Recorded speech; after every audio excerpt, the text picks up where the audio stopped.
Well, thank you, Tim. And can I also start by acknowledging the Wathaurong people, the traditional owners of the land on which we meet. Can I also very much acknowledge the Jewson family, Gary and Lib, Ash and Andre. It's a real honour to be here today.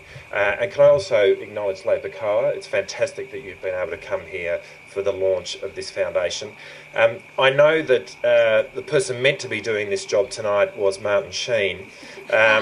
This really means that it's the first time in my life, and I'm pretty sure the only time in my life, that I get to stand in for Martin Sheen, which I know is a very big disappointment for you. It's pretty bloody exciting for me. So, but can I say it is an enormous pleasure, an enormous honour to be here to launch the Melanie Jewson Foundation, which of course is a foundation which is here to celebrate and honour the life of Melanie Jewson, which was so tragically cut so short.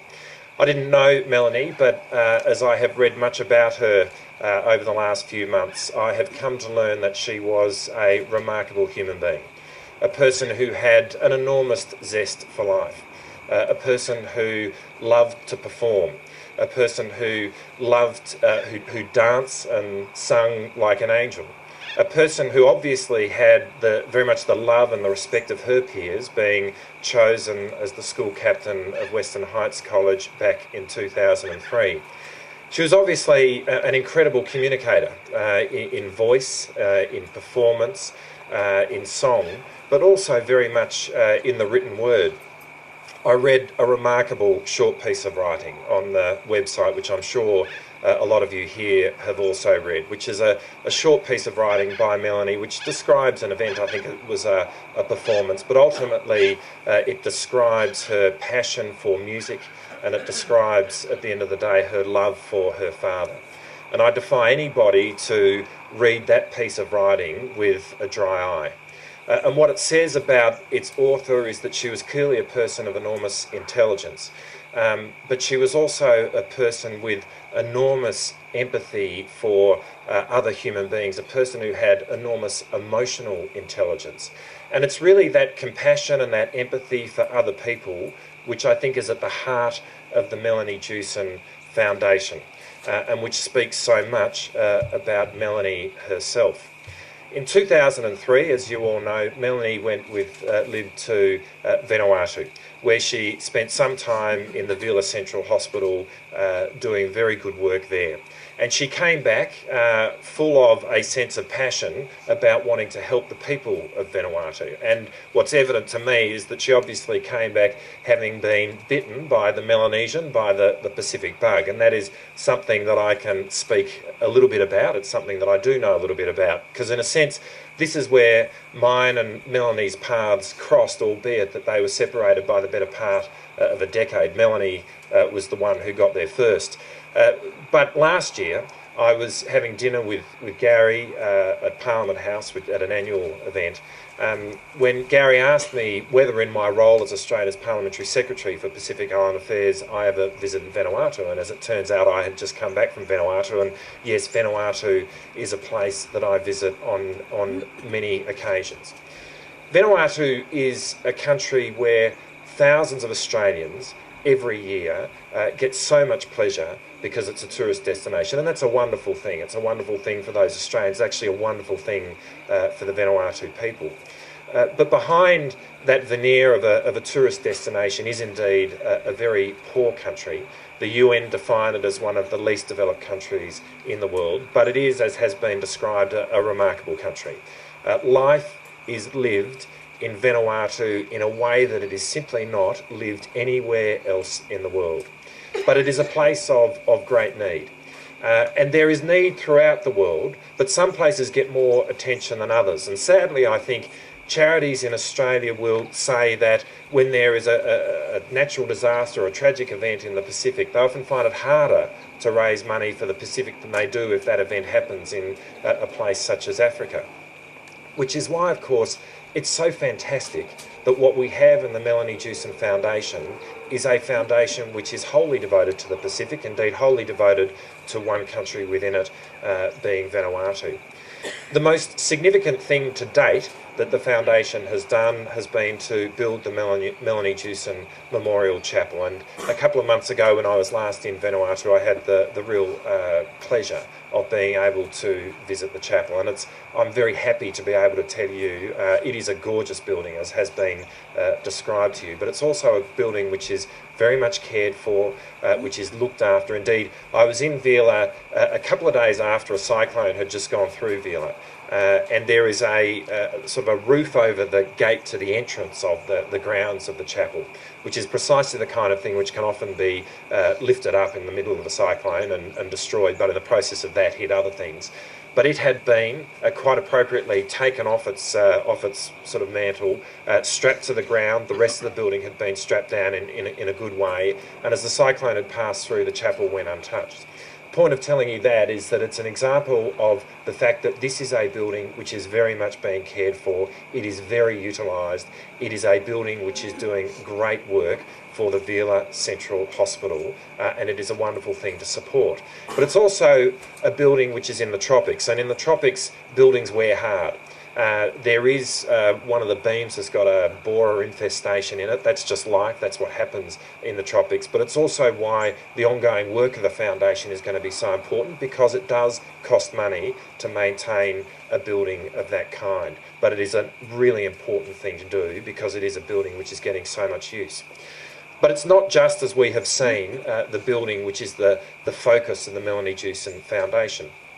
It is also providing equipment, as we've just seen, to the Vila Central Hospital.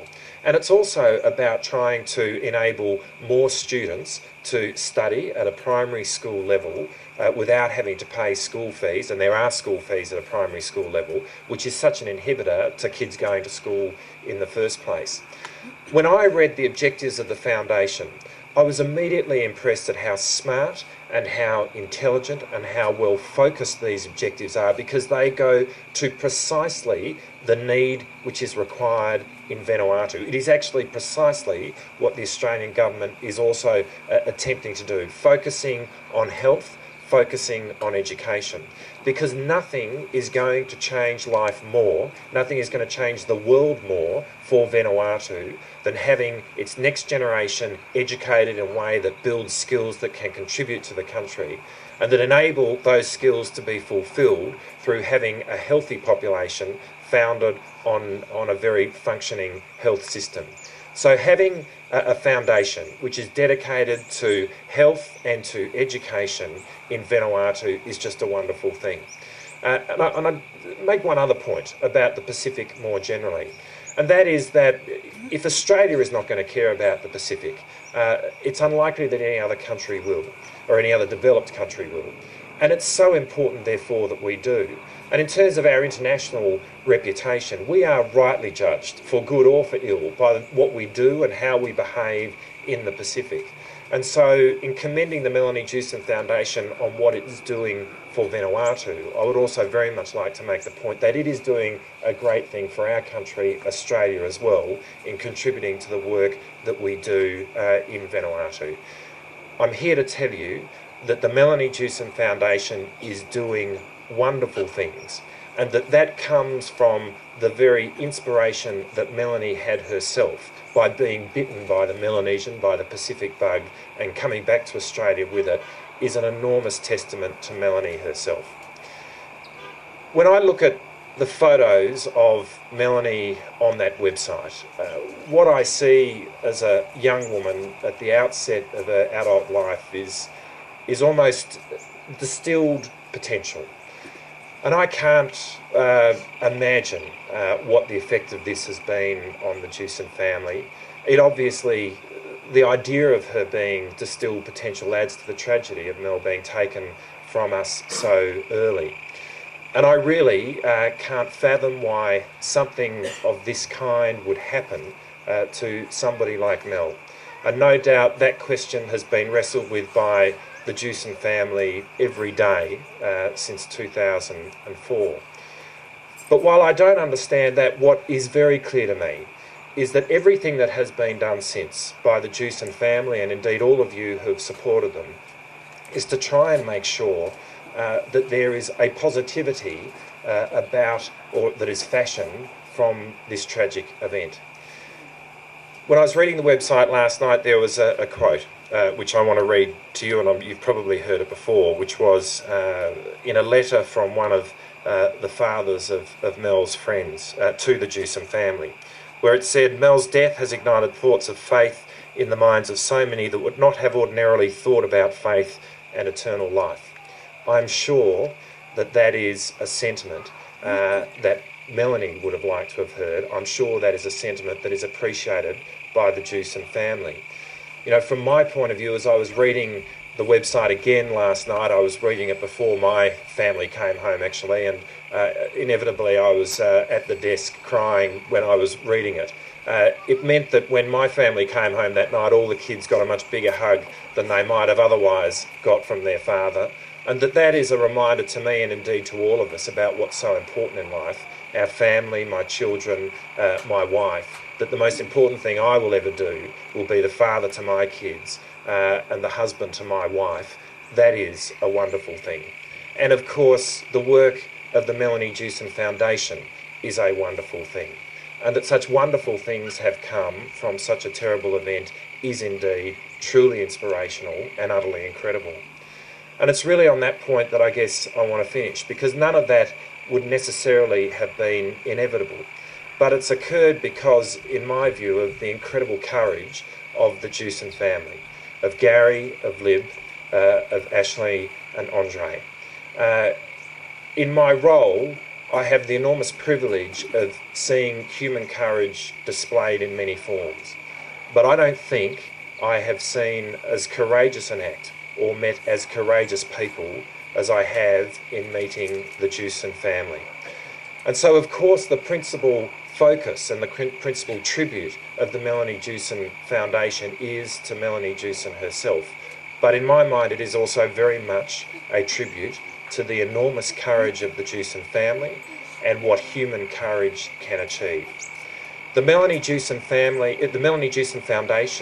has and will continue to make a huge difference, just as Melanie Jewson has and will continue to make a huge difference. And so it is with those words that it is my absolute pleasure and indeed my honour to officially launch the Melanie Jewson Foundation tonight. Thank you.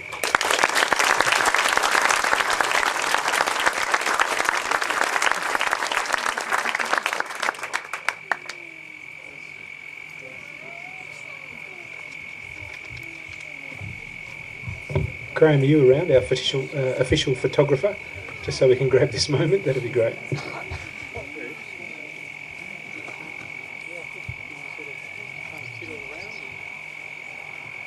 Try. Yeah, I reckon I might go.